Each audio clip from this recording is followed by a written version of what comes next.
barbaadfattuu jedhu jecha wayii.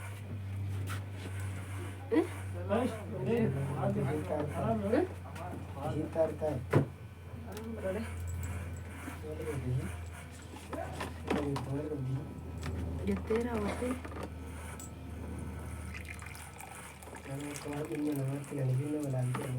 Eega.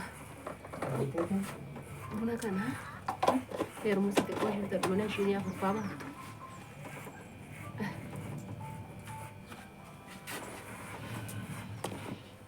Kan bultirra kan barfattee jedhani maalan godharee kan bulchitanirra kan naagashuu diddanii naagashuu dinnaan jaarsa koo barbaadachuu deeman jaarsa koo baadha kan ergaa ergitanii deela bulchitanirra kan na erguu diddanan barbaadachuu deeme. Buna feerumusitti naqannee huguu jammarre nunis galaduu isi. Madami bicara feerumusitti naqxu anuu madaamiidha anuu madaamna. Okay. Hashama nageenya waqayyoo lafa jirtantti isin haa baay'atu obboleewwan keenya nu jirra galata waqayyoo bagaarra geessanii baga jiraatanii har'ammoo asiinis mana isuma mana na mudate tasitti na mudate isaan walakkaa taa'ee jira asiinis qodaadha baga jiraatanii bagaarra geessanii nu nagaa qabna galata waqayyoo hundumti keenya nu nagaadha naa dhumnuqa.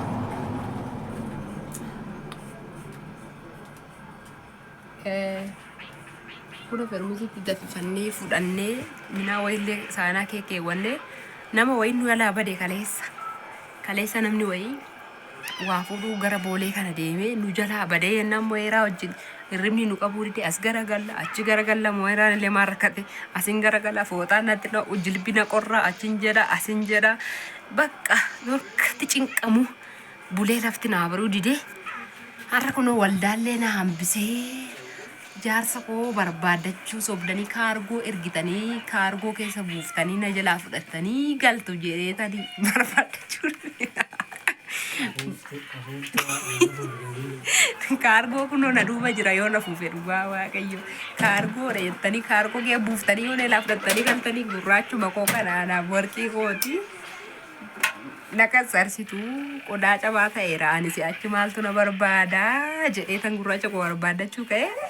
Ganamaan mucaa koo dugdatti baatadhee buna koo feerumusitti naqadhee jaarsa koo barbaadachuu qaallitti dhufe maali jennaan kaleessa meeshaan fuudha jedhee kaargoon fuudha jedheeti manaa ba'e kaargoon akka maqaa isaatiin galee jiru nan beeka ichi bulee ta'uu mana argaa bulee ta'uu boolee kee nama bushuu jammaran ta'ee hin beeku kaargoon fuudhanii kunoo na duuba jira qodaani.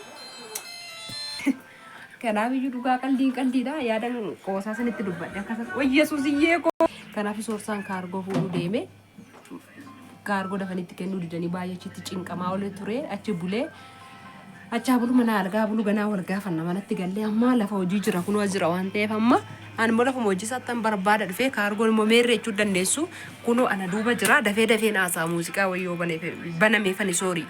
Kunoo kaargoon jira kunoo asiin jira biyaasi kiiloo 70 natti fakkaate meeshaan ergame kuni kiiloo 70dha jedhee yaada kan dhagayeettis nuni biyya keessaa biyyatti qodaa binnee namaa geessuu bichaa osoo hin taane isa dhaabnee jirra jechuudha dhaabuu miti waddannee jirra ayyariirraa fuunee biyyatti dabarsuu jammarre alana malee nadaajii gaazii bichaarraa fuunee nafeen inni neegiin asitti nu neegiin asiin mettanii nama 340 nan eegina viidiyoo korratti ani sirraa kutuufi kana caala waan akkanaa kana narraa dhaabaa kaargoos fuuchuu jammarree jirra isinumta harka ulfaadhaa malee biyya keessatti bichaa miti nam tokko immoo jirtu asuma teessanii dhagiiti waan akkanaa gaafadhu birrisaa wajjin nutti jettanii nama irrees qiftanii namni 3-4 gizee 3-4-5-6-7-8-9 nutti hin deebine soorsaana kana nan sobe dhugaa miti soorsa dhugaa waaqayyo jirtu iddoo sanatti immoo argamtanii hin tamanyaa'ina wayin isa gaafa isinii guute nu erga isiniin jenna kun waddanni qilleensarra nu kaase Yesuus sababa kootiin boolee dhaabate kaasoorsaa lakki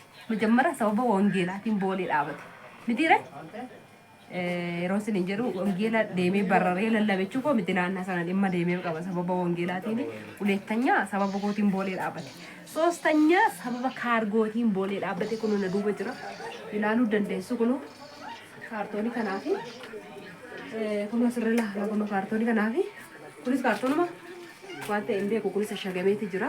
Qodaan kunis kanuma abbaa sanaati waluma faana deema. Qodaan iddoo keenya dhabnee dhugaa waaqayyo lama soobillee bakka keenya jiru. Qodaan amma akkamitti akkana goota jechuu dandeessu hin guute kaamanni guute jennaan bakka keenya dhabnee akkana kanatti kekkeenye yoo waaqayyo jedhe gizee dhiyootti innis mucayyoodha bakka hin gaafe. Ani dhirsa koo argadheen jira kaargoo keessan jettanii dhirsa koo nagachisiisanii oontanii moo'eeraan kun kun as rafee jira. Maarreen madaan hin ta'u seetanii buna feermuusitti naqadheen furadhu. Warreen kaargoo ergachuu barbaadanii kunoo akka kanaatti ergattanii isinii fuuchuu hin dandeenya garuu gatiin dadhabbiisaa asirratti isinitti nan dubbadhaa dirqama kaffaltu. Dirqama sun isin hin jedhe fedha keessanii akka kaffaltan nan beeka. Yaadayyuu nama tokko irratti na ergattanii abbaan ta'e kaargoo namaaf fuudhu jettanii biyya ormaatiin na achas ergitanii hin kaffaluun keessan waan hin oollee fi soorsaadhaafis kaffaluun keessan gaariidha yaada maaliif dhugaa dubbachuuf kaleessa ganama sa'aatii 3tti bahee eda galgala hamma halkan keessa sa'aatii 8tti boolee keessatti baay'ee siqaa argaa ture anis irrafne innis achi cinqamaa ture qodaa kana baasuudhaaf jechuudha akkasiin jettanii ergitanii dhaqamee hiixatamee fudhatamu bichaa miti waan baay'ee jira hin beektu innaa deemtan illee hin beektu amma birriin quba keessan irraallee bahee harka keessan irraallee bahee fattashamutti hin beektu waan ta'eef inni kun immoo isa caalaadha achi acha dhufa waan ta'eef waraqaa sii barreessisuu jira achi deemuu jira waan baay'ee nama gaafata. Kana hundumaa keessatti waaqayyoof galanni haa ta'u waaqayyo nu gargaaree qodaa obboleettiin keenya ergatte kaargoon kun nu bira gaheetu jira. Warreen kaargoo ergachuuf jirtanii lakkoofsa bilbilaa soorsaatii fi maqaa soorsaatii fi mattaawwaqa soorsaa siniifiin ergaa abbaan barbaadan bichaan jechuudha malee ergadhaa jedhee sin ajajaa hin jiru. Karoora yoo qabaattan jechuudha erguudhaaf qophooftanii yoo jiraattanii jechuudha malee akkasumaan na subsiisiina. Tigisti dhaqee soorsaan horii nuuf haa gaafatu horii binna isaa faranjii binna birrii erganna iddoo keenyu dhabne birrii obboleewwan koo amanuu dadhabne jettu nam tokko hojii kee dhiisiitu soorsa been dhaqiiti gaafadhu hin jiraan. Dhugaa dubbachuuf lafa fagoodha haa ta'u dhaqeen gaafata maal jedha erga maallaqa horii san gaafannee barbaannee wayiin silkiidhaanis haa ta'u wayiin miilaa makiinaan deemee gabaasan dhaqee barbaade raawwatee yoo jedhu duubatti deebitanii soorii wanta akka nama mudannaanan dhiisellee hin jettanii dhiifama jechuun hin barreessin garuu biyya jaalalaa jirtu biyya waan baay'eetti baratan jirtu biyya jaalalatti beekanii jibba dhiisanii maallaqatti argatanii maallaqnis immoo argatanii uumaa namatti hin fakkaanne biyya wayin mana barumsaa guddaa anaaf mana barumsaa guddaadha biyya ormaa. Namni amma yoo gaa'elatti hin galee gaa'elli anaan mana barumsaa ta'e jaalalli maal akka ta'e hin bare jedhamti soba. Biyya ormaa deemuun jaalalaa fi waan baay'ee baratu waan baay'ee waan amma isiniin hin jenne jechuudha. Hin sobiinaa anis hin sobu isiniin nan sobiinaa. Anis sinin dadhabsu sinin nan dadhabsiisana dhaqii san gaafadhu dhaqii kana godhi bisheesiitii birri isaanitti dhaqee nan bisheessaa warra makiinaas nan gaafadhaa warra maaliin nan gaafadhaa garuu duubatti deebitu. Isa kana waaqayyo sin jaallatu anis garaan koo sinitti gaddaa isinis illee imma shii joorti imma shii gaafatti jechuu dandeessu. Anis sinitti naara akka namummaa namaatti.